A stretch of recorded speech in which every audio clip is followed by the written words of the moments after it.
I don't ever know what to say, but I'm really doing this because I wanted to let you know that today's podcast is brought to you by Audible. You can get a free audiobook download and a 30-day free trial at audibletrial.com/designrecharge. There's over 180,000 titles to choose from for your iPhone, Android, Kindle, or MP3 player. Another way to support the show is you can like the podcast, or if you're on YouTube, hit like, give me a comment. I will reply. Sometimes it takes me a little bit longer, but hopefully not that much longer. But I would love for you to share the podcast. So give it a review. I would love that. That really does help. Another way is to support the channel and get extra content like extra videos or part twos, or me giving you something to do, like a design challenge that we're doing right now, like the beverage, my collage. These are in my plastic, but whatever. Anyway, this is the one I'm doing today. It's not finished, but it's a start. I was going to use the Pink Panther's legs, but I will not now. Anyway, I think it needs to be human legs. Anyway, so we're doing a design challenge. I'm at day 17, but some people are on day 5. So it really is just 30-day challenge. And I build websites. That's one of the main design ways that I make money for clients. I do strategy as well, but I build websites with the Elementor plugin. This thing has revolutionized how I do this. Oh, I forgot to tell you about Patreon. Oh my gosh, this is totally going off the rails. This is even a promo. What am I doing? Okay, on Patreon, I even have notes in front of me, people. Patreon.com/Diane Gibbs. Diane, it's all lowercase and one N, Diane Gibbs. Again, my favorite way to build websites is through the Elementor plugin. It actually works with it's WordPress based, and it's making kind of any theme invincible. There's a free version and then there's a paid version. And the paid version is every year, but it is so meaty and it's really been great for me. I know a lot of people use different things, but if you want to try Elementor, try the free one. And then if you decide you want to buy it from here. So it's bit.ly/Dr Elementor. It looks like Dr. Elementor. So I also use the Divi theme. That is the main theme that I use. They have their own builder. So if you buy that, you can get the Divi builder as well. You might like that one better than Elementor, but for me, I don't. I don't use the Divi builder. And it's a lifetime. It's a $250 for life. You can put the Divi theme on as many, and it's grid based. So you can totally go crazy. If you are a designer that likes grids, it's for you. And they get a ton of different configurations, but every site there are templates that if you wanted to do that, there are, but I like to go straight, all strategy, all from what I think they need to be doing. And you can get that at bit.ly/Diane Loves Divi. Again, my name's still with the one N. Hey everybody, welcome to another episode of Design Recharge. This is episode 301. I'm joined by my friend Sean Ferguson. He is my friend. I think he's my friend. You're my friend, right? We're totally friends. I think I totally fangirled on it. I don't know if you guys read the newsletter, but I kind of went on and on about it today because, so I went up, so I had interviewed Vaughn, I don't know, a couple years before that. And, I just assumed nobody remembers me. And so then I had never met Sean. And Sean, I remember where you were sitting. You were at 11th and Bay. Do you remember? Yes. Okay, we're sitting at the end of the table. Yeah. And Vaughn was right here. And I went up to Vaughn and I said, "Hi, I'm Diane." And he's like, "I know who you are." I'm like, we spent 2 hours together. Like, I know who you are. Anyway, I just love Vaughn. He's just funny, He's the best. He is. And he's like, "Oh, this is Sean." And I knew who you were. But I was like, "Hi, I'm Diane. Nice to meet you." Anyway, I loved your stuff. I would love the People Love process. I was an early adopter or You're whatever. the best adopter. Yes. Anyway, so Sean was busy talking to somebody else. Like he was I don't know. He was just busy with somebody else. He just gave me a little bit of his time that day. And then I think this was 2 years ago, right? And so it was after the bridge party, I guess. And I never get to eat at the bridge party. And so Who does? Yeah. Right. Yeah. I guess some people We were do. at that restaurant. We went to that restaurant and you were there, and I knew who you were again, but you sat next to me, I think. Yeah, we were buds, and then we found out we knew Mandy together. I know. And then we've had this, you should have seen his face when I said, I know Mandy. And he's like, she's my best friend. She's And amazing. I was like, no way. And anyway, just so you know, I know you're like, oh, what does this have to do with anything? But Mandy is going to come on. Okay, so Sean is the meat in this illustration sandwich, okay? We started with Jeremy last week. The meat is today with Sean because we're having strategy. It's illustrator turned strategist. I'm going to tell you what Sean told me at Creative South. And then next week is Drew Posa. And you talk about illustrator, but he also teaches yoga. And I love this. So we're going to talk to Drew, and that's the illustration sandwich, which I think is funny because Sean works at a barbecue place. So it's perfect that the meat is in the middle. I'm richly marbled. Richly and flavorful. So flavorful. Yep. And then the next week, I am giving you 3 days of design history. Are you guys excited? It gives me chills. I have chills on my legs. You know, I'm really short. So this is a tall table. For me to kick my leg up, I can't break the board today. But, and you get that if you watched 2 weeks ago. And I don't do drugs. I know people are like, what is she on? I did have 3 Diet Dr. Life. 2 Diet Dr. Peppers. I have a partial one over there. Anyway, oh yeah, live yoga. We'll have to tell. Maybe that's a new income source for Drew. Anyway, so Mandy is going to be on. Mandy, Sean's best friend, my friend from another conference. She's a professor. She's going to teach us design 1, design 2, and design 3. I'm going to ask you guys to come 3 days in a row. So you might need to go ahead and plan that out. I think it's the last week of June. It's Tuesday, Wednesday, and Thursday. We're going to be design history. Won't that be cool? Maybe I only had 1 class of design history. She teaches 3 semesters. I have chills. Can you see? You probably can't see, but I don't have chills normally. I just have chills talking about design history. So not that this is Sean's show. This isn't me. Her class is awesome. You'll love it. I've sat in on it a couple times, and it's great. So she does a fantastic job. It is. It's going to be good. And you're going to learn stuff. I'm going to learn stuff. She's going to give us a little, the deep dive really fast, 1 day for each design 1, 2, and 3. Okay. All right. Here we go. So Sean is in Oklahoma. Can you give us a little bit of your background? And I want you guys to notice these are my new glasses. They're not the 80s glasses I've been having on, but they are no glare. And Sean was like, ooh, I need those. Have the no glare. But I feel a little exposed because I think I can kind of hide behind the glare sometimes, and then I can look at the chat or I can do whatever, and y'all don't really know where I'm looking. But now, all transparency. No, I'm still They're little kid glasses. They're fantastic. They're $17 at Walmart. Not $17 with all the stuff on the lenses, but whatever. $1 million with that. But you know, like when I'm laying down in bed and I'm trying to read a book, like if I have adult glasses on, they're like this. Like you know, I can't read a book laying down. You know what I'm talking about? How far back do your... Mine, these are super long, but mine are like super wide in the middle. Like my bridge is like 18 right here. So it's like I have to go get like super big glasses to even fit my face. When we see each other again, I'm going to try on your glasses and you're going to take a picture. And then maybe you'll hold mine up because I don't want you to stretch mine out. Yeah, yours will fit like right there. And then they'll be like readers. Yeah. Sweet.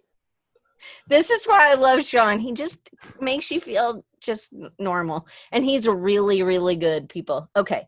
Oh, Patricia says she has a small head. She gets her frames on eBay. And then all the bells and whistles from Kaiser. Ah, well.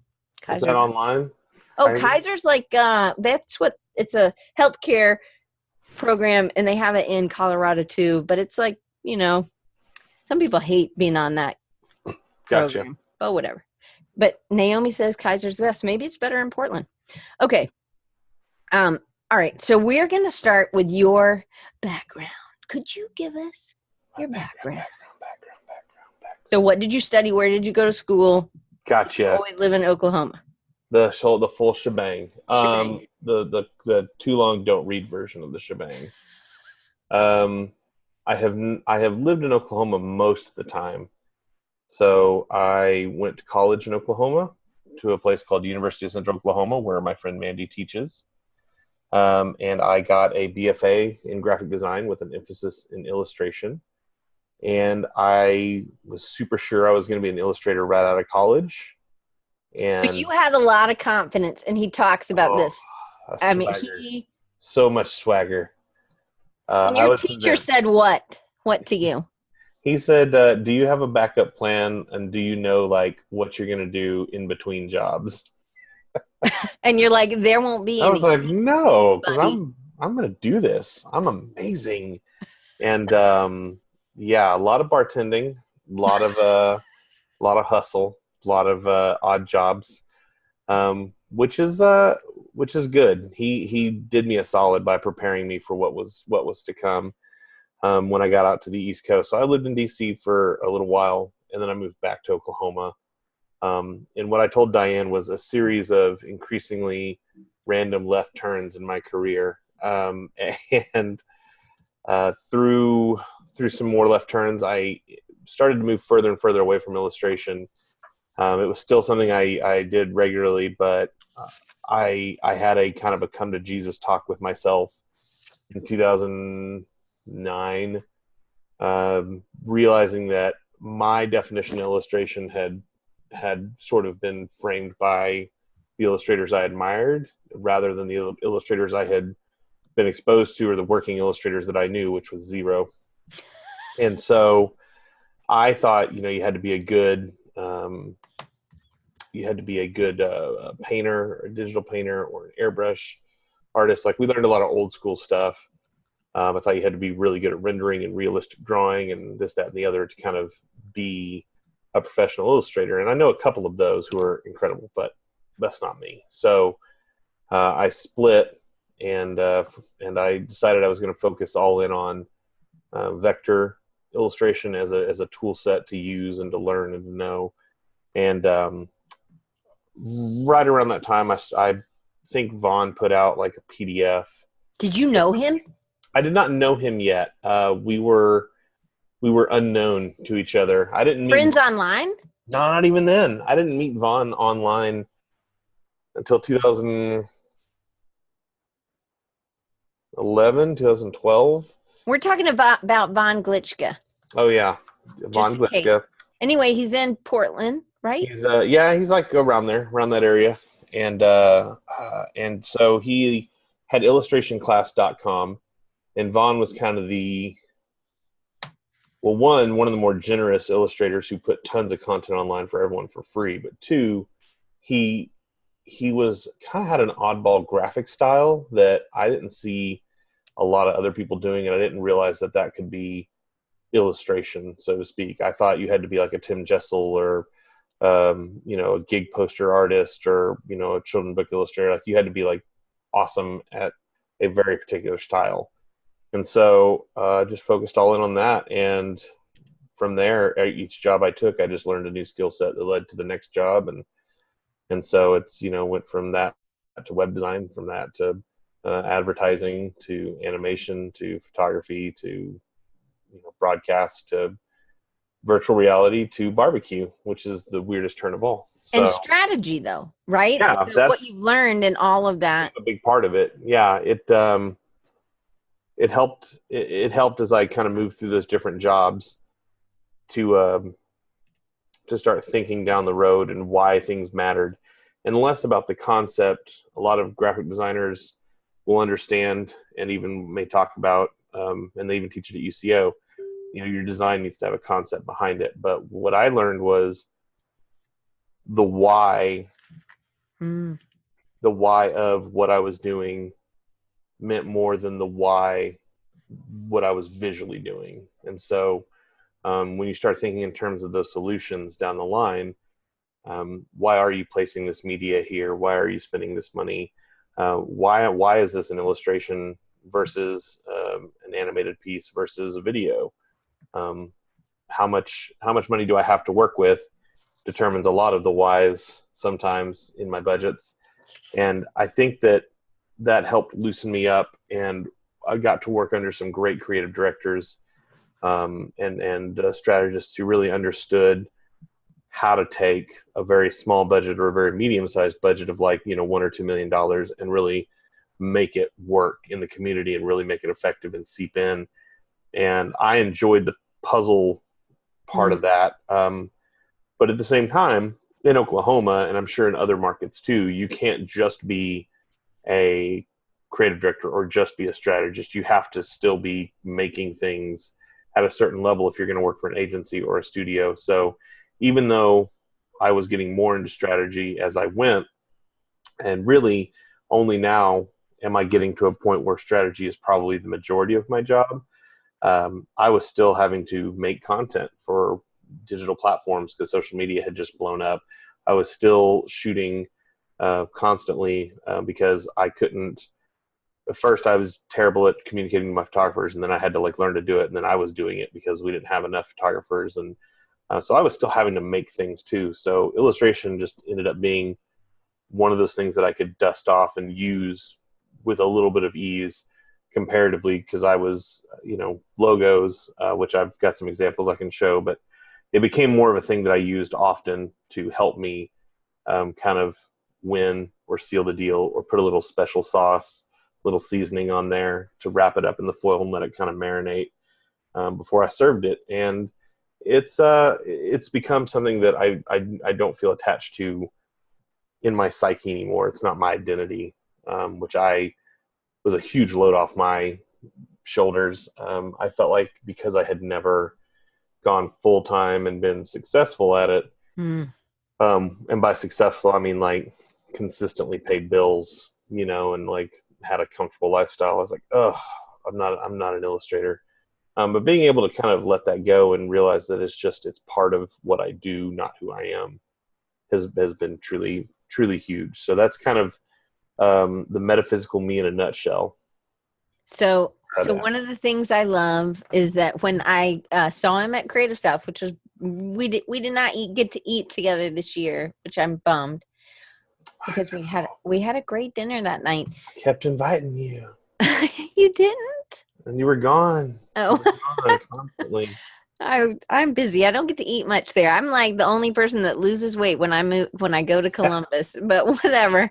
But we were in the lobby of the hotel and I'm like, oh, I can't wait for your episode. And you're like, honestly, you said this.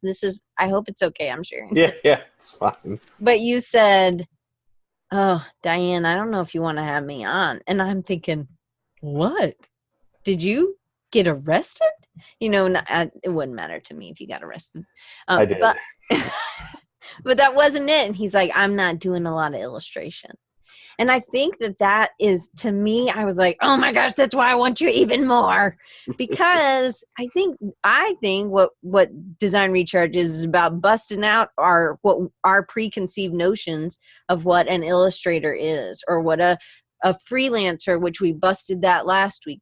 So to me, when you said that was like, it almost felt like shame, like you were ashamed, like, oh, I can't, I'm so sorry, Diane. I'm biting. It's a little bit of, I think sometimes I just feel like people would be more, I think because people know who Vaughn is. So, he's, when you meet him, he's just so generous with his time, and he's so generous with like his knowledge and his insight, but he's like a working illustrative designer, and so he's got tons of stories and tons of resources, and it's almost like it's more of a treat, I think, whereas I'm smoked bologna, which is delicious when you fry it with pickles and onions, but it's not something that you want to eat all the time. It's kind of like, oh, what do I have left? Smoked bologna. No way. I think that is so wrong. Like you need to think of yourself as some other kind of meat. No, smoked bologna is delicious, and I will fight you on that. Okay, well, I don't know if I've ever even had bologna, but I have really when you come to Tulsa, limited palate. I'll hook you up. Okay.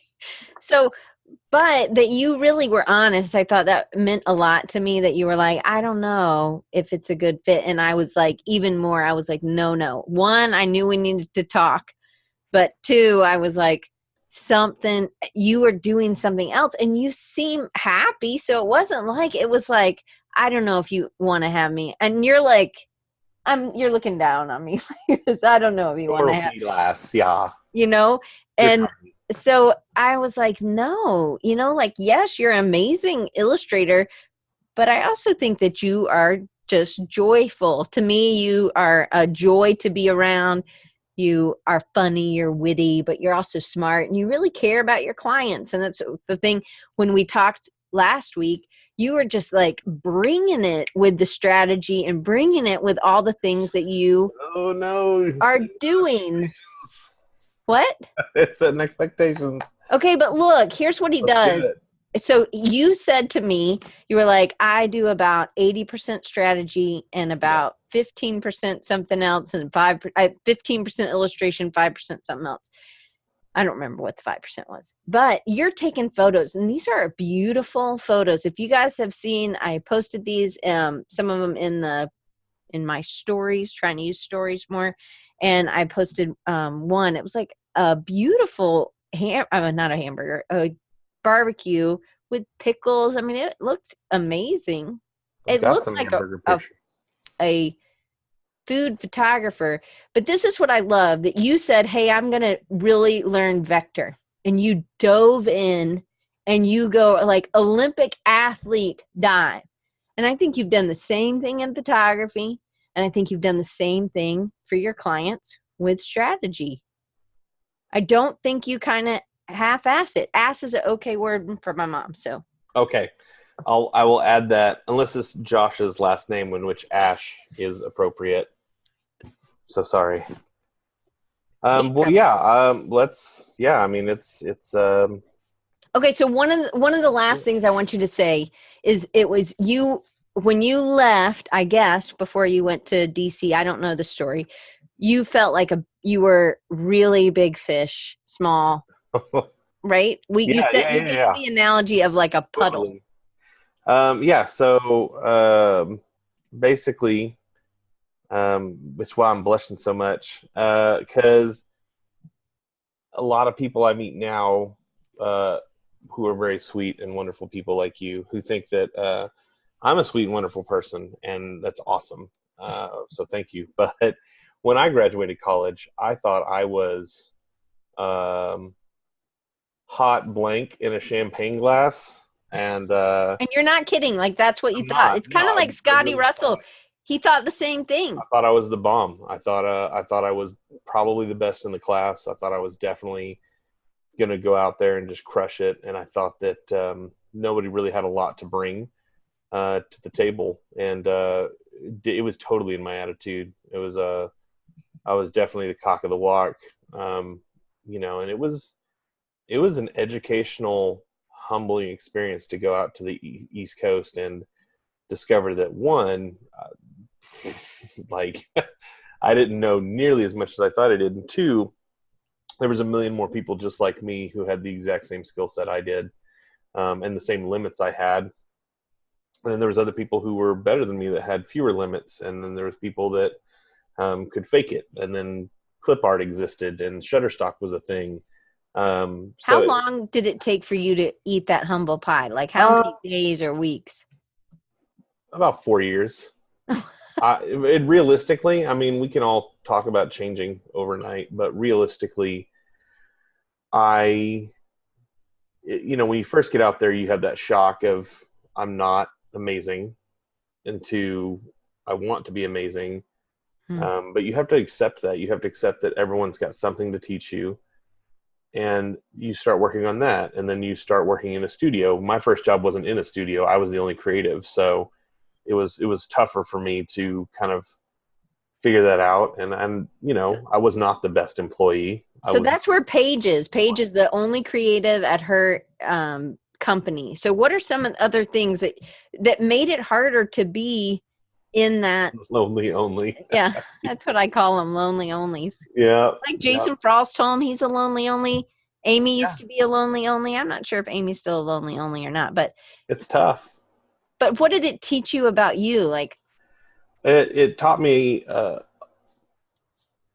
don't want to ramble. It taught me that I have to be careful with how much I assume everyone knows around me. I have to be more articulate.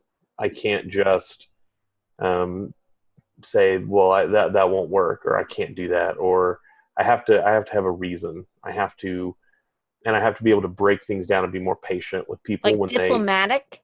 absolutely. And you can't know everything. You can't act like you know everything, because then you're just an a-hole that no one wants to hang out with. People would rather work with people who are easy to get along with and who are taking the time to understand. And that part is a constant struggle. I mean, I've gotten better at it, but it's hard to sometimes describe, as I'm sure everyone on the feed will understand, what you do to somebody who doesn't think in this way. They don't think in terms of abstract concepts and then making it into a visual representation that becomes a mark that works across a brand. They just see it as a bunch of stuff you put on a page or at the top of a website. And to their credit, like that literally is all it is. It's just we attach that meaning to it because that's how our brains are kind of made to work. And so it taught me that I had to kind of, if I wanted to get more done, I'd have to make more allies and be more patient and let people contribute to that brainstorming process, to that conceptual process, and learn to take feedback that I didn't want to hear and to like let them win. Were you like that as a kid? No. like nice or just like a jerk? Like, no, like when you were playing with your friends, you have a sibling, right? Yeah, I have a younger sibling. No, man, when I played with my friends, I came up with all the games. Like, and they never had an idea and were like, Sean, let's try this. Yeah, they might, but like it wasn't like I definitely had the narrative. Like I could make stuff up. You know, and the kids on the street would kind of follow along. I mean, they may come up the like where we were going, but I would definitely like imaginate the narrative of why we were there. You were leading, you were kind of directing the story no matter what. Shoving them where I wanted them to go, like kind of herding them like cattle. I was a megalomaniac on the street. So that's been big, and I think the biggest thing when you're the lonely only is learning to let those other people contribute, and to also let them have those wins. You know, it doesn't do you any good, especially as the lonely only, to win every creative confrontation. You know, for instance, there are times when you're going to make a logo internally and you're going to love it and it's going to be done and perfect, and somebody wants to add an icon to it that you absolutely just cannot stand. It doesn't do you any good to fight them on that, because 90% of the people that look at that, 95% of the people that look at that won't even register that icon doesn't belong there. That's you. That's all you. So learning to let that go was a huge help for me. Was that within those 4 years, or was that? It's ongoing. Like a ton of growth. It's ongoing. It's at all the agencies I worked at, I promise you can find 4 or 5 people who will tell you what a dick I am. And a lot of that, you know, learning to love the account people. Account people are very difficult for me to work with when they don't put as much effort in as I put in. And the great account people I have worked with are incredible. I mean, they make the difference between, you know, a $5,000 sale and a $500,000 sale. I mean, a great account person is worth more than their weight in gold. So it's choosing who you're friends with. So Fred just asked, does this also apply to everyday life? I tend to be a bit of a lonely only in my personal life, my own choice. Do you think this idea still applies in this broader sense? Do you think that you're a lonely only in life? I think, you know, when I was younger, I was friends with as many people as I could be. And I kind of, one of my design professors said something like, you know, I have as many friends as I need. And I'm like, well, that's weird. And now I'm kind of like in that, I'm approaching 40 and I'm like, you know, like I love meeting new people, but like those deep, intimate relationships, I have all the deep, intimate relationships at the moment that I feel like I can even handle. It's not that I want, it's that I can't. I feel like I'm cheating people out of. You're being met and you're Yeah, able to meet other yeah. I people. can only give so much of the me inside to these people, and also listen. Like, and I'm, reminded from time to time, that I have to be able to give to those people and listen in return and reciprocate that for them. So, um, I think you have to learn. If you're kind of that lonely only, I don't know that's a bad thing. I think it just means that you are picking your relationships with care, which is a good thing, in my opinion. So, but I would say if you're young and you're, building up your friend circle, you know, I would be willing to walk away from people that you just absolutely, um, you know, don't see eye to eye with on everything. Yeah, totally walk away. If they're into stuff that you're not into, I don't know that you necessarily have to walk away from that, but they don't have to be your best friend. Right. You don't have to open up, and there's things that you test and try and I've see. got professional acquaintances that I can have drinks and chat with at a chamber event or something like that, that I couldn't tell you the name of their kids, but they can't tell you what I do on the weekends. So, but we get along well enough, and when they need help, I try and help them because I want them to feel the same way about me. I want them to reciprocate. Um, Yeah. and that's a large part of kind of where we're trying to take our brand right now with Rip Crib, the restaurant group I work for, is being a good neighbor in the community and helping people when they ask, so that when they reach out and we're there for them, that they remember that we're a member of the community, not just a restaurant. All right. So Patricia has a question. I like to always get to their questions.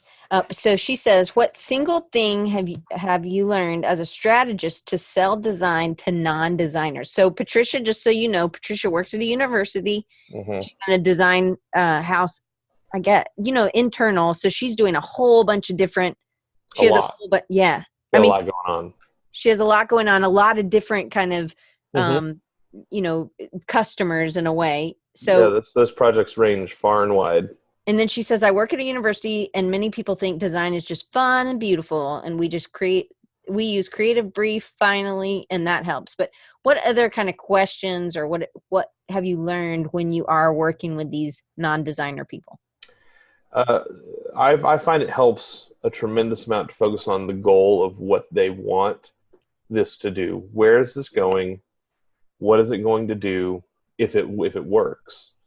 And that can often slice out a lot of the kind of back and forth BS of, I like ladybugs, we should put ladybugs in here. Who is this aimed at? What is the goal? Is the goal ladybug conservation? Cool. Is the goal, selling barbecue? Do ladybugs sell barbecue, or do you just like ladybugs? And you can be really diplomatic about that, but focusing on goals allows you to take the emphasis away from their idea, as you may not like it or it may not be a home run, and it allows you to kind of help point them in a direction of, these are the goals that we want to hit together, and I'm happy to take your feedback. Just let's point it at this goal rather than kind of what we think it needs to be before we've even delved into where we're going. And I also think it needs to be measurable. It can't be some weird lofty goal. Well, I want to travel more, or I want to, Right. You got to it has be to, able to quantify it. You yeah. have to So it sell put more a number. barbecue. How much more barbecue? How much more barbecue do we have to sell to you So feel like we're making yeah, that? this brings up a great point. So in restaurants, we have what we call comp sales, which are comparative sales for the previous year. So if you're ever in an agency and you have a restaurant client, and you ask them what um, a KPI, a key performance indicator. I hate hearing that lingo when I walk in now, because I've been on both sides of it. But they're like, "What are your KPIs?" As a restaurant, I have two KPIs. It is, I want a comp this year, and I want guest counts to go up. So comp means I need to meet or beat last year's sales, and guest counts, I just want to go up. They don't have to go up by triple digits. They don't have to go up by high double digits. If they go up 5%, I'm happy. I just have to see a measurable growth that I can then look at and compare back to the previous year. How much money did I spend? And in these different channels, how much play did that give me? And it's hard to quantify everything, but then you kind of have to decide how that affected everything. And so for me, that plays into illustration and photography and copywriting and all the content we put out on social media. And I put together a slide. I guess I could show that. Yeah, show it. And I'm going to get my drink really fast. Okay, so I will show this slide. But I put together a slide that basically shows share and preview. There we go. Yeah. So this is an example of when I was at Staple Gun. I was the creative director eventually. I started as an art director, and I worked my way up to creative director, and finally I was in charge of the Rib Crib account. And Rib Crib, and this was back in 2013. And that's where you work now, Rib Crib. And now I work at Rib Crib, the client. So I have made the full journey to client side, and it was the best decision I ever made. But some of the content we had on social didn't really have a clear goal. Now, this just kind of shows a spread of the stuff that I personally did, and some of it was to spec for a social media content manager or a community manager. Had an idea, let's do something fun with beer pong for these Rib Crib plastic cups that are popular. And they didn't really have a visual or a concept for how to do it, but they just said, let's illustrate something and we'll do like a 4 or 5 part series. So, I came up with the IKEA style idea. Another guy wanted to do a Roy Lichtenstein style, girl dreaming about barbecue. And I thought that was kind of a dumb idea. But, at the same time, as the creative director of the account, specifically broadcast, I can either stay in my lane or I can try and execute his idea to the best I can. And so I tried to execute his idea to the best I could. So I looked up, Roy, and I researched how to do it, and I did up an illustration. And then, we comped in a picture of barbecue, and I thought it looked completely silly. Did it sell barbecue? I couldn't tell you. I couldn't tell you if that sold more ribs or less. This RibQuest video game thing was another thing. We did a series of illustrations through the different genres or years of video game consoles: Nintendo, Super Nintendo, Sega, PlayStation. I made a logo out of meat. I ate salads that weekend completely. It was the most disgusting thing ever. But all this stuff led into again the photography aspect of, as I learned to shoot, these pictures here of the slicing of the brisket, that pile of Polish sausage that's already been sliced, that southern pulled pork sandwich. These are the posts that got big play. These are the things that people really responded to on a barbecue channel, and it was this thing that I constantly fought with the social media team on: is something clever and funny going to sell more ribs or get more likes? And we're trying to sell ribs. Likes are incidental. Likes are garbage. And it was one of those things where, and actually, if you've ever listened to the podcast Adlandia, if you want to get into strategy, Adlandia is a great place to jump in and start. The Alex and Laura, the women that hosted, are geniuses.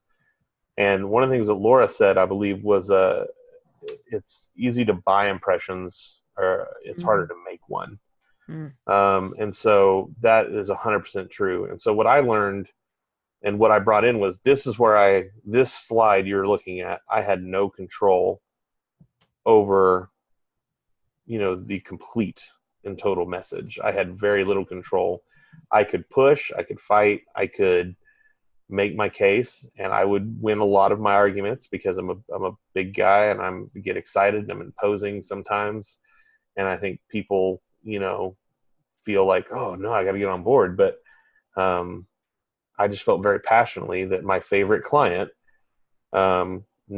expected results. And, that led me from leaning on this illustration style to fill in gaps into a photographic thing. And of course, photographing led me more into kind of helped me get even further down the career, because once you learn to photograph, now you can set moods and looks, and you can sort of mood board and storyboard for clients. And now your ideas can suddenly have weight, because I can take a model or an actor or a couple of my friends, and I can take my camera and I can go shoot the vision that's in my head and then I can put it on a deck, a presentation deck, and I can write a story behind it, and I can present that to a client so much more easily than when I was just a pure illustrator. And they can see that investment, and they can see how their vision might look, and they can see how your vision could affect their brand. And it makes it more impactful, and it's a little more buy-in. But it's just, what we do is such a visual medium that photography just felt like a natural extension. And so I fought hard to make sure that we had more and more photography. Now that I'm in charge of the brand at Rib Crib, and it's my baby, I push. It's a lot of photography. And I take a lot of pictures, and I'm constantly looking for great talent that I can, contract to take pictures. But I want to give people things that make them want to pay attention to what we're doing, and at the same time, aligns with what we're trying to sell. I think Denny's has a lot of funny stuff on their feed because Denny's is not the best food in the world. You don't go to Denny's like the diner. Breakfast? Yeah. They have a hilarious feed, but you don't go to Denny's because it's the most delicious thing in the world. You go to Denny's because it's late, or and they're open, toasted or whatever, and they're open. And so for them, they're just trying to keep your attention. I'm a family restaurant. I got to get people to come in to 60 locations and eat my barbecue. And so how do I get you to eat my barbecue? I need to show you my barbecue. And I need you to feel like you look at that and feel a little pang of hunger inside. Mm-hmm. And then when you get there, that barbecue needs to look like the barbecue in the restaurant. So that's part of my job too, is to make sure that brand that you're seeing online is the brand you see when you walk in, and that the friendliness is there, and that the barbecue is real and looks pretty close to how you saw it online.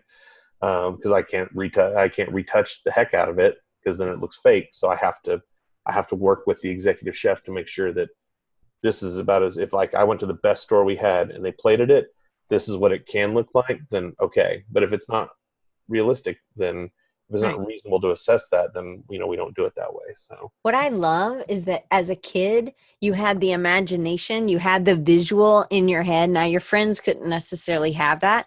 And now you understood as a kid, and they just blindly went with you. They would give you some little suggestions.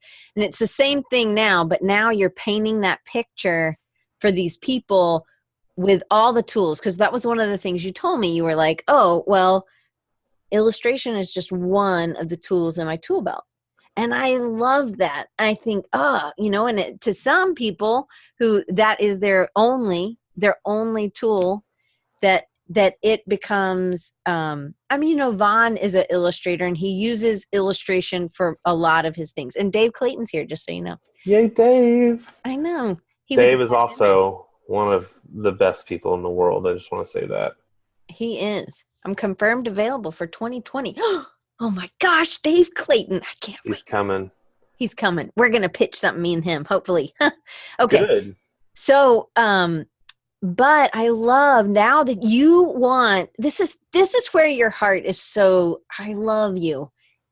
You say, now I want to paint the picture so these people can see my vision and they can see my baby Rib Crib, because you are on the team. You're not just, and I think that maybe some of us need to get more on the team of our clients at times, or we need to let that client go. I have a client I've had to let go because I'm not on board. And it's not that I don't do the work. I think there would be somebody else that's better, that will be more passionate for this client. And I think it's better for them to have the passion and the talent than it is for them to have me. I'm not, everybody's not great for everybody. And I think I totally agree.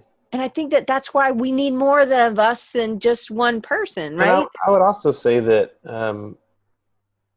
my attitude on in-house versus agency has changed a lot too. And I would say that the more you can put yourself in the shoes of the in-house team, who has a lot riding on the success of what you may be doing outside, the better your pricing is going to be, the better your empathy, your solutions are going to be.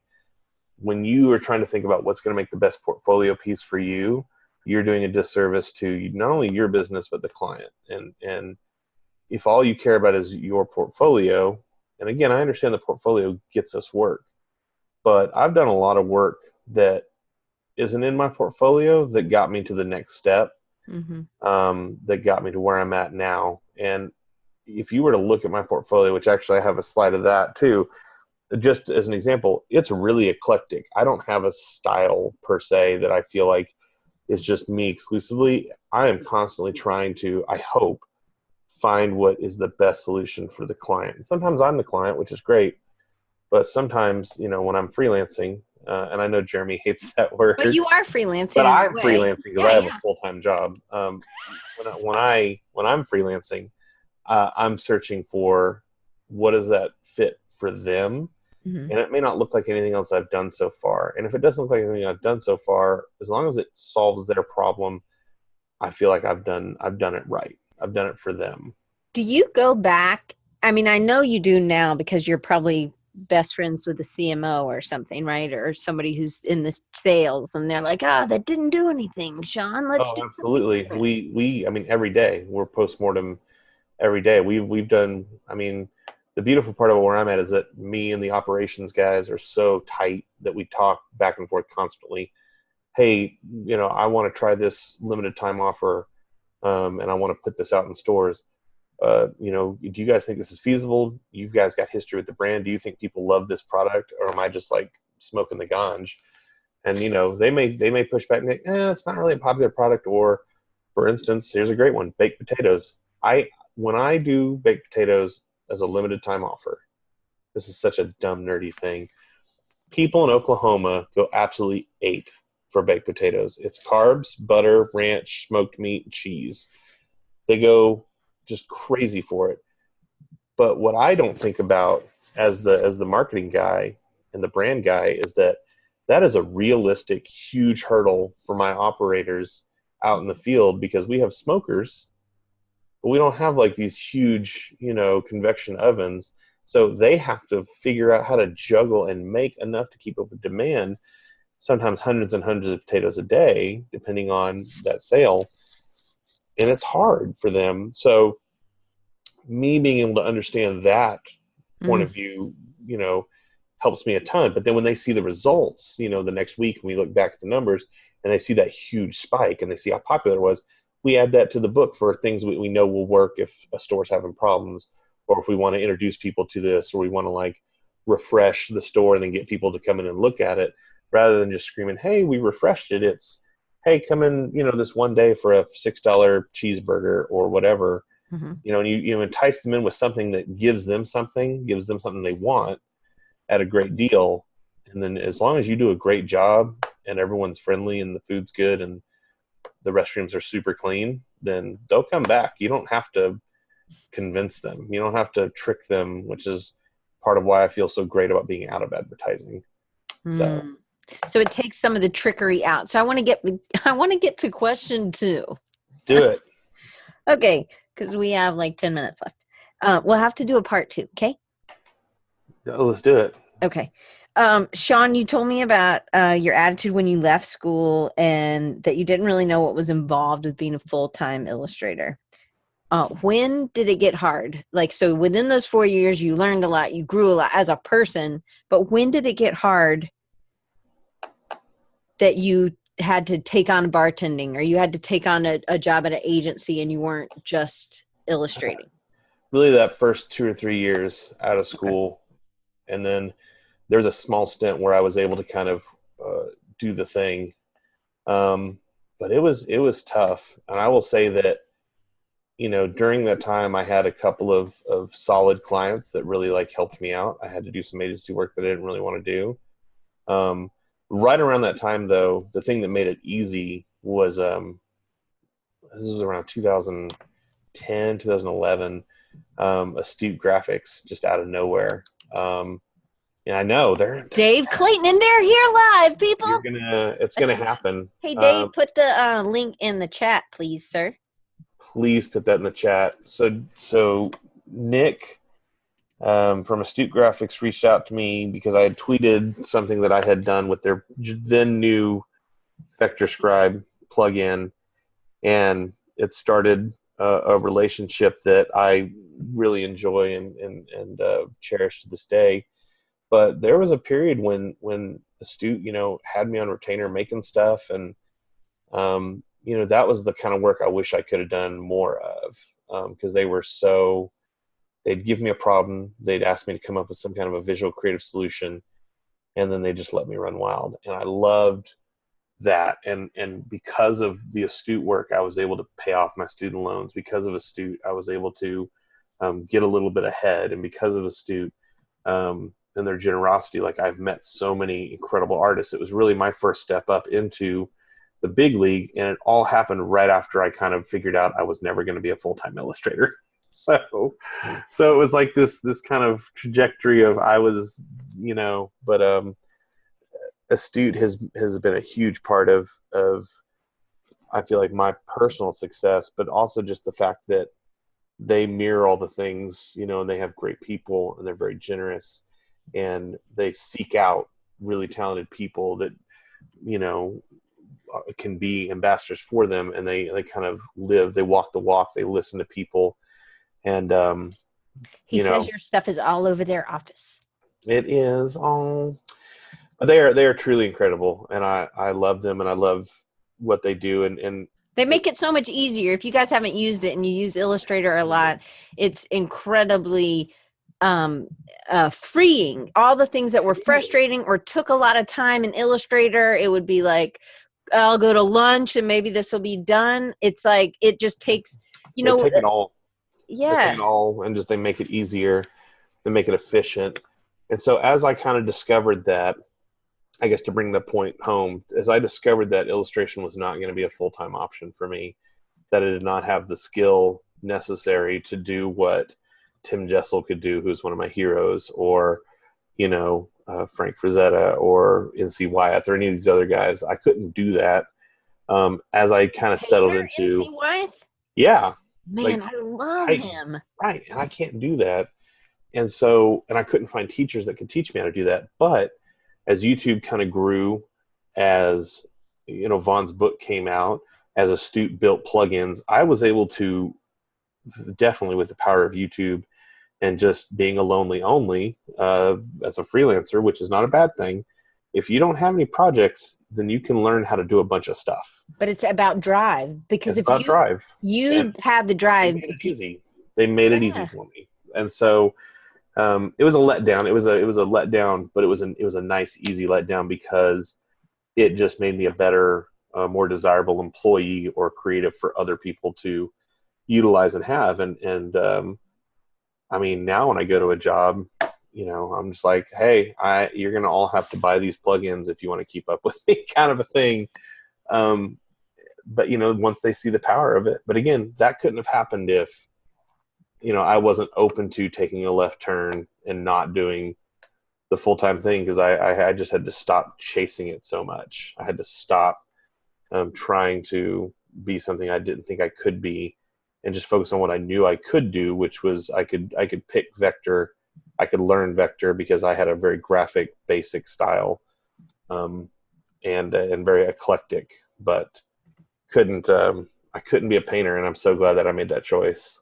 So Fred had a question. He said, what do you suggest is a good approach to take when you're coming right out of high school? And I'm going to add a little bit. Do you think it was an advantage for you to go to design school and focus on illustration? Instead of just being an illustrator, only illustration. So this may be a slightly controversial opinion, but I will say that if you want to be an illustrator, then go illustrate and be an illustrator. Just illustrate. You're not going to learn how to do it at school. I can give you half a dozen examples off the top of my head. One that really comes to mind is my friend Brandon Land.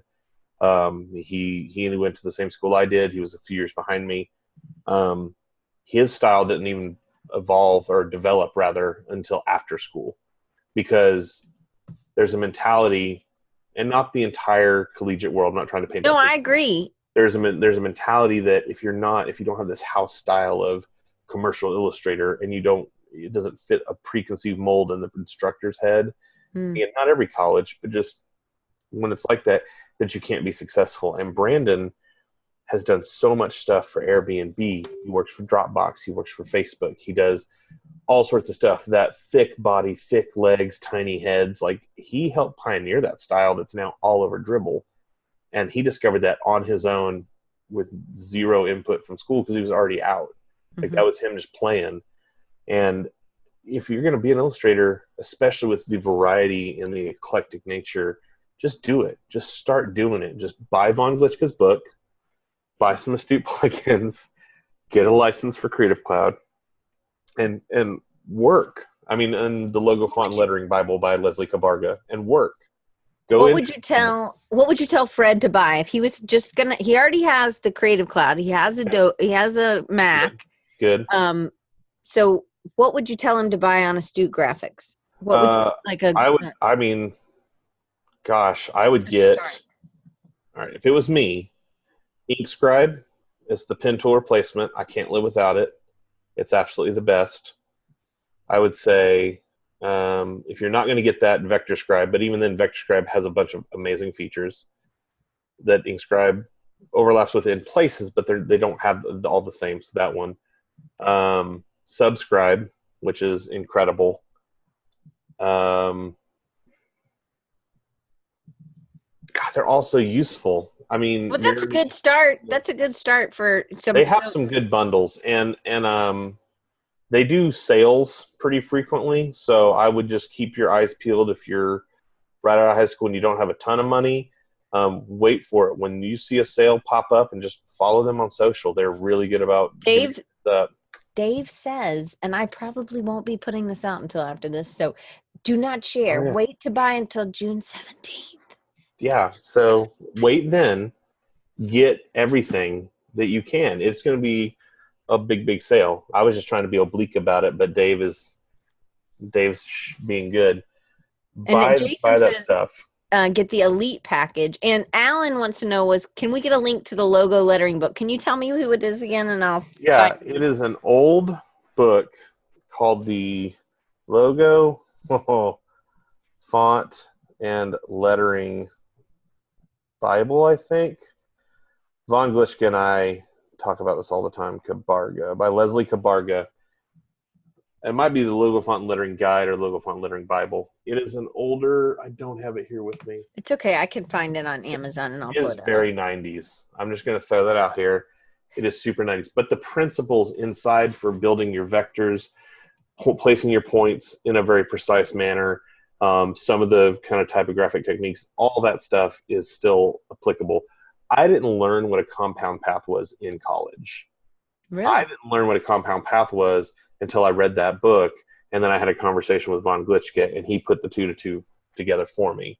So that's where I feel like, as educators, and I have done a very small stint as a I don't even remember the word, a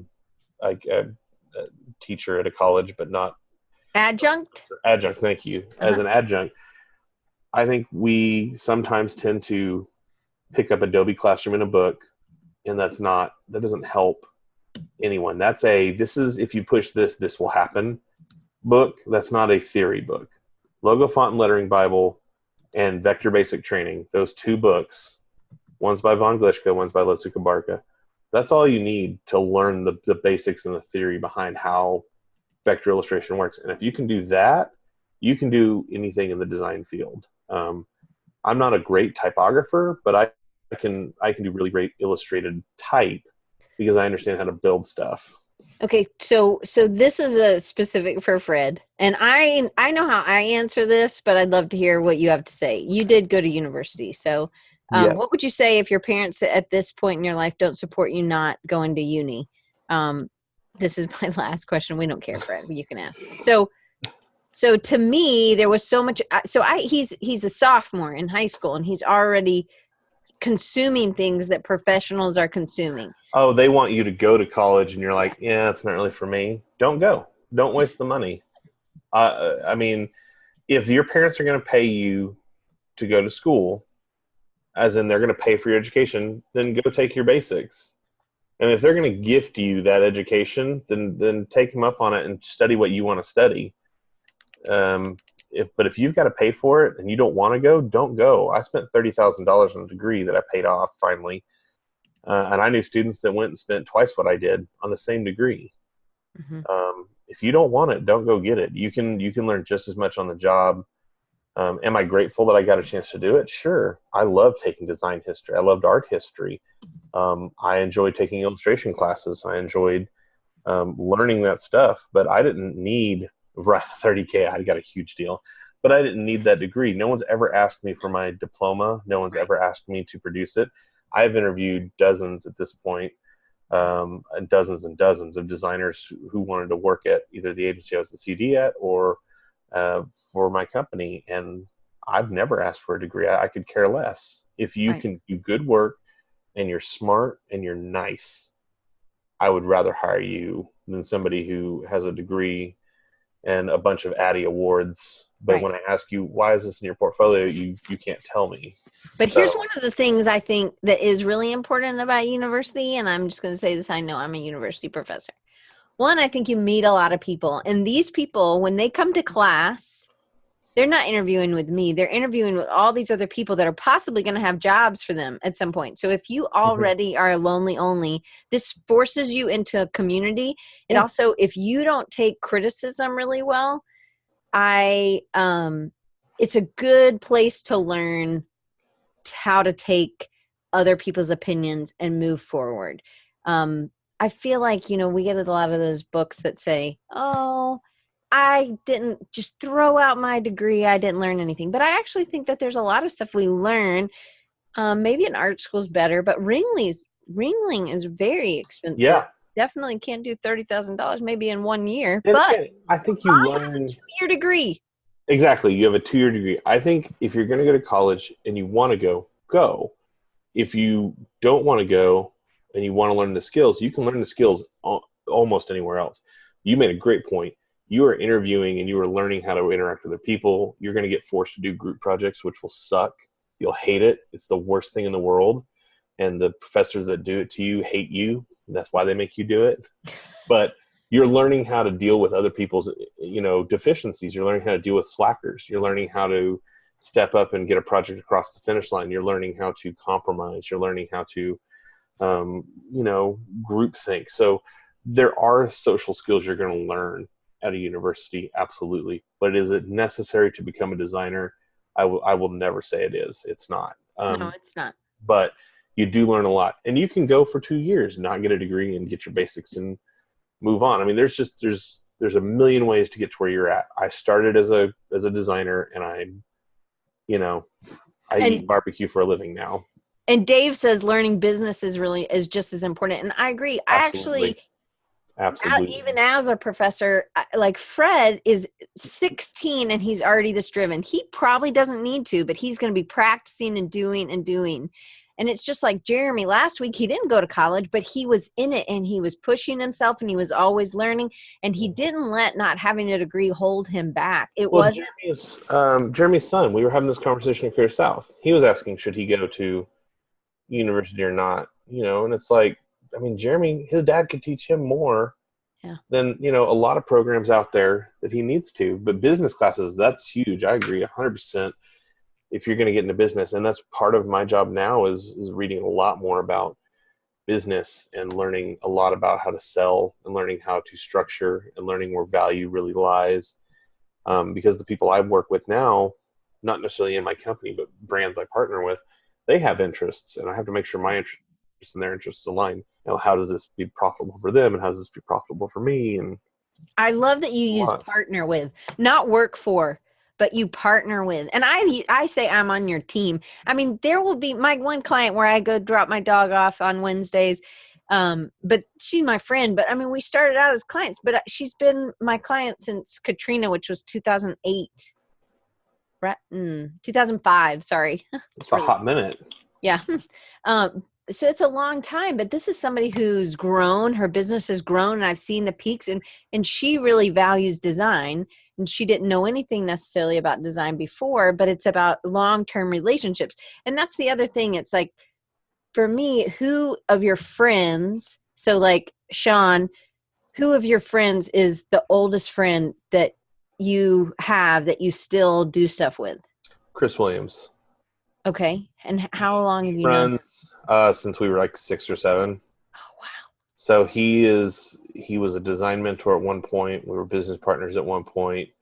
He is a consultant now. He's got a business called Wolves Not Sheep, Hmm. and he is one of the smartest business slash advertising kind of guys that I know.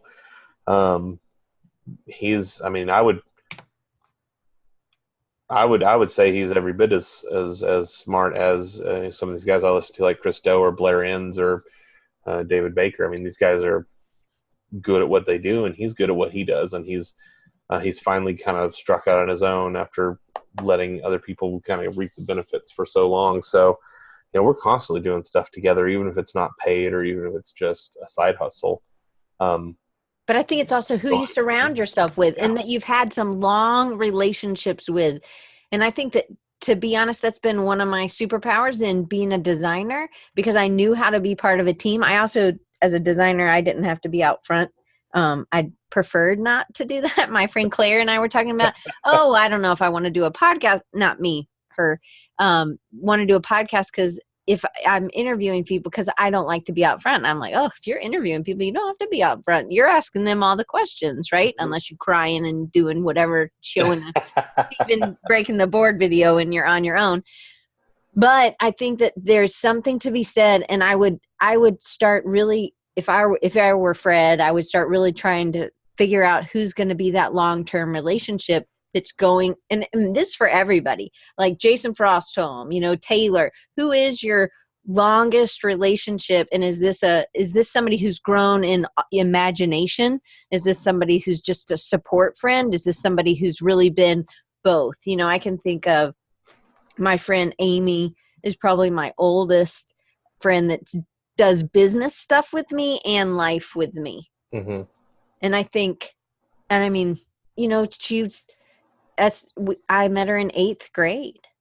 Yeah, those are, when you have those connections, it can help you a ton because I think it helps sharpen you too, and I think it helps expand your skill set. Chris is always bringing new things to my attention that I haven't considered, and vice versa. I'm a sounding board for him, and it's sometimes people think that we're kind of a bit of a married couple, which is hilarious, with how much we argue because that passion is still there for what we're talking about. We get very excited. We've thrown some pretty dope Christmas parties over the years. We had Night of the Living Dead before Christmas, which Mandy didn't show up to, but she showed up the next year for Vinoctin Con as the zombie that got lost on the way to our party. So that was pretty awesome. But yeah, I mean, we go overboard together on just about everything, and it helps because he's just brutally honest.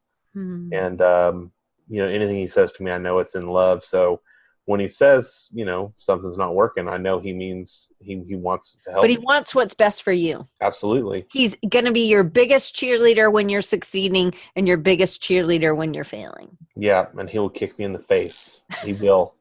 He will. If I get that big head again, he'll smack me down a couple notches. He's good about it, and I love him for it.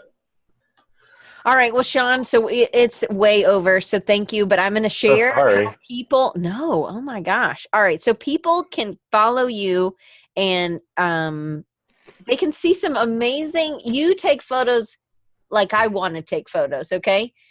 You have old sign. It's kind of like yesteryear. You're using film, right? I've gotten into film lately. It's been a lot of fun. I'm trying to get in touch with those roots for how photography started, because DSLRs are so easy to point and you just click a button and there's a lot more work. It's been a lot of fun. It's been educational. So that you can follow him at inkstatic.com. I'm sorry. Yeah. Inkstatic.com or Instagram.com/inkstatic. INKSTATIC. How do you come up? Is that like fantastic? But yeah, back in the day, like around 2006, it started as Inkstasy because it was like ecstasy.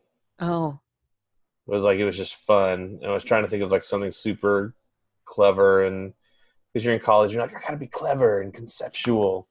And then I couldn't remember what it was, but I couldn't get Inkstasy for something else. I was using like DeviantArt or something, but Inkstatic was available.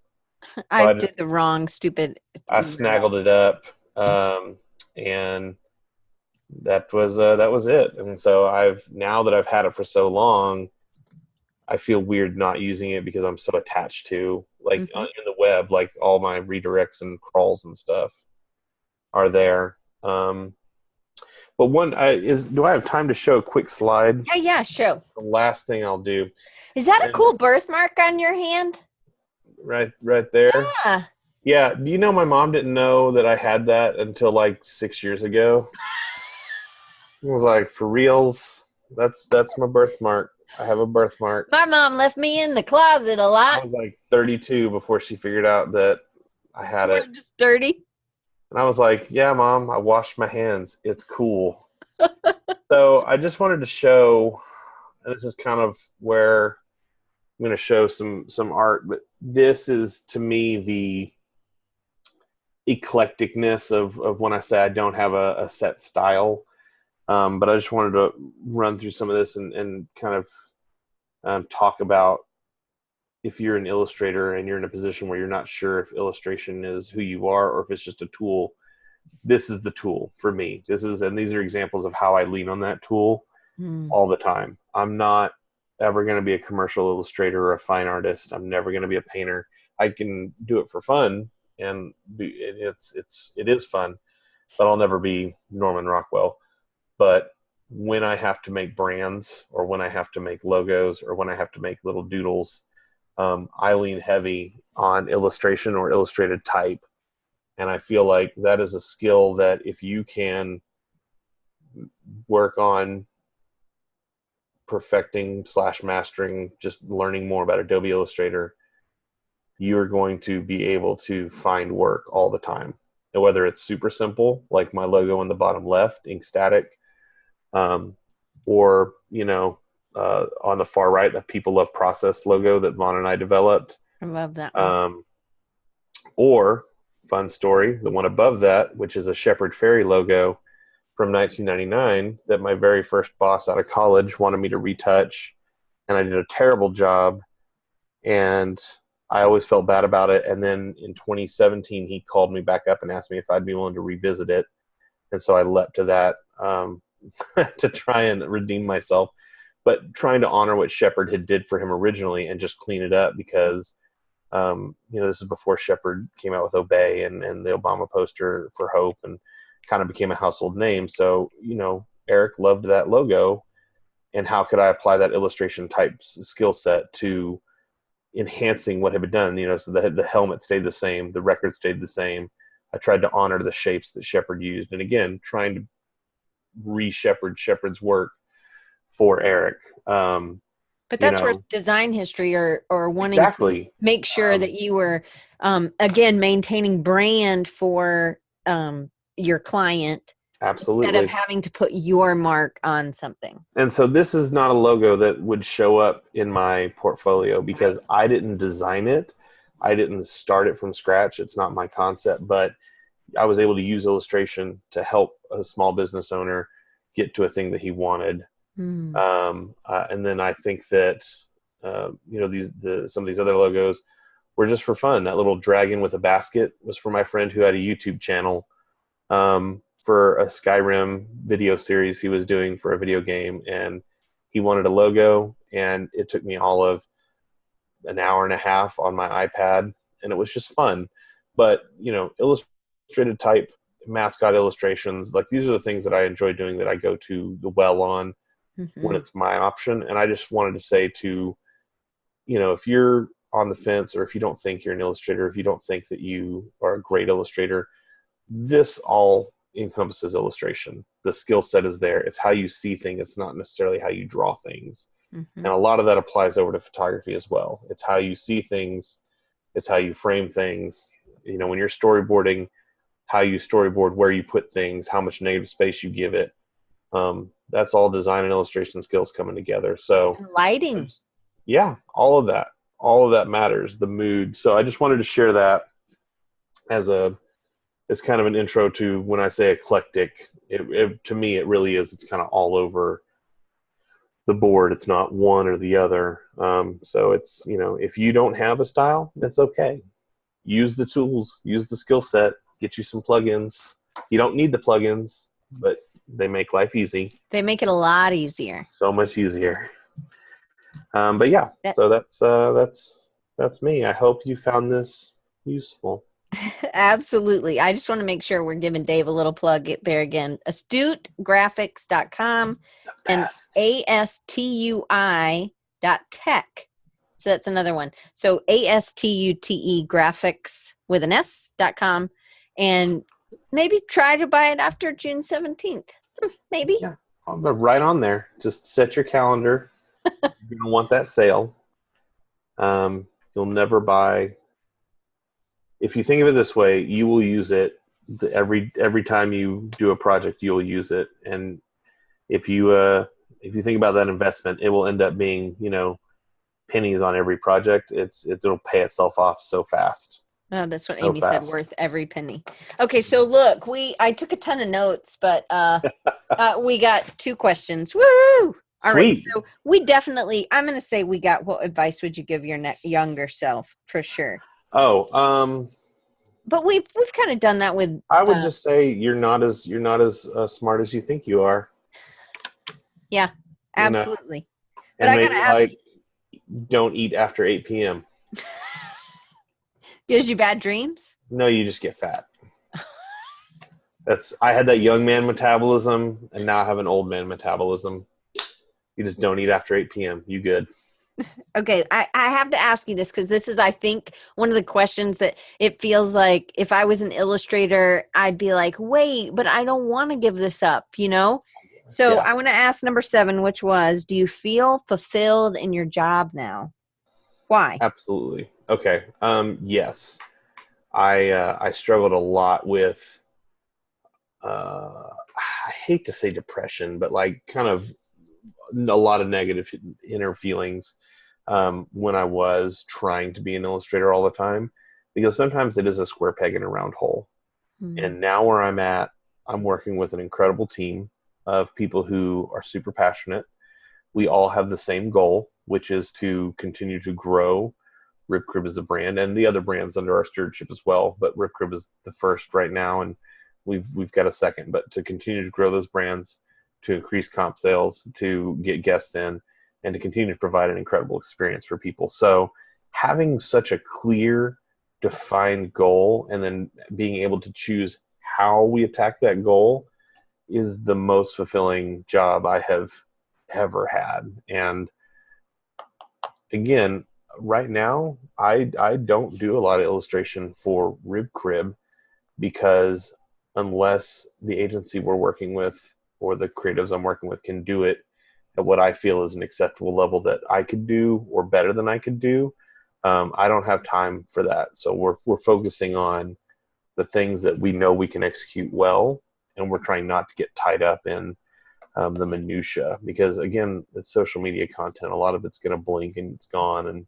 that's what I love when me and you talk to. You're like, we just got to get something up, because in a week it's going to be off the table. Mm-hmm. And no one will remember it. Like maybe 5 designers will have made a joke about the typeface or something, but I have a great job. They're super charitable. They do a lot in the community, and it's the more successful they are, the more they give back. And I love being a part of a company that does that. So it's been incredible. It's been a great 6 months. I can't believe it's only been 6 months since I got here. Yeah. So you'll have to pry me out later. After a year. After maybe 6 or 7 years. I don't know. I'm going to stick around for a while before I go back out to the wolves. But I mean, I think touch base and see how after a year, after 3 years, I never would have thought I'd been at the same job for 15, but this is the first job I could totally see sinking it down and retiring. Every other job I've been like, and the clock starts now. Yeah. And this one it's incredible. So find yourself some good people. Everyone talks about office culture, and I want to work in a place with great culture. Culture is not foosball tables. Culture is not video game consoles. Culture is not soda pop in the fridge or, free lunches. Culture is people you work with. Mm-hmm. And if you have great people you work with, then you have a great culture. And if you have a great culture, you're going to be happier coming to work every day. I don't ever think about calling in sick if I don't have to. Yeah. I couldn't say that about my advertising life. I think it's different. Yeah. All right. Well, Sean, thank you so much. And next week, again, we'll have Drew Posa. He does all the graphics. If you want to, pardon? He's a total beast. He's awesome. For Saddleback Kids, the church, he does all the graphics for them. So if you want to check him out, I think it's just Drew Posa. Well, I think so. I think you have to say it phonetically, right? Like it's P-O-C-Z-A. Yeah. Yeah. So it sounds like Poxa, but it's Posa. Yeah, he said it yesterday, so I know it's Posa. Yeah. But yeah, when you see it, he's an incredible illustrator. I love how funky free his stuff is. I know. And he's going to share with us. He's an open book, and I'm really excited, but he's had a long career of being an illustrator, but he also teaches yoga on the side, and I really love that he has this other side hustle that is not design related, but it really is in a way. It feeds together. Just like barbecue feeds you, yoga feeds Drew. Yoga feeds your soul. That's right. Namaste. Anyway. Thank you all for having me. Okay, yes, thank you. And thank you guys for all coming. And I'm going to get this edited and up. It'll probably be like Monday. And Jeremy's will be up on Saturday, I hope.